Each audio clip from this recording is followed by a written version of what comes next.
आज सफर करूयात किल्ले सामानगडाची.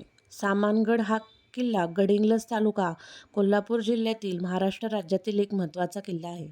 नजीकचे गाव चिंचेवाडी हे आहे. गडावर अनेक सुबक वास्तू अस्तित्वात आहेत. पाणी नियोजनासाठी अनेक विहिरी आहेत. अनेक बुरुज, एक चर दरवाजा देखील आहे.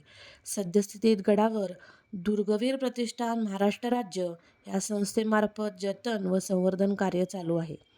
कोरोना काळात दुर्गवीरांनी जमिनीत पूर्णपणे नष्ट झालेल्या पूर्वाभिमुख महादरवाजाचे उत्खनन करून संवर्धन केले आहे.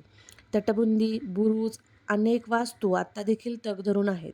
या किल्ल्याचा इतिहास असा आहे की 1674 साली झालेल्या नेसरी खिंडीची लढाईत प्रतापराव गुर्जर व अन्य 6 वीर ज्यात धारातीर्थी पडले होते त्याचाही या किल्ल्याशी संबंध आहे.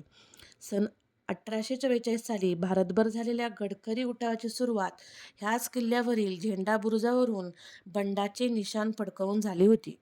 तत्कालीन झालेल्या युद्धाचे पुरावे इतिहासात आढळतात. युद्धप्रसंगी अनेक ब्रिटिश अधिकारी आजाराने त्रस्त होऊन सामानगड परिसरात राहिले होते. त्यांच्या स्मरणार्थ गडाच्या पठारावर एक शिलालेख करून कोरला आहे. तो देखील इथे पाहायला मिळतो. 1922 सालातील सामानगडाचे चित्र कोल्हापुरातील न्यू पॅलेस येथे पाहायला मिळते. हा सोप्या श्रेणीतील चढाईचा असलेला किल्ला आहे.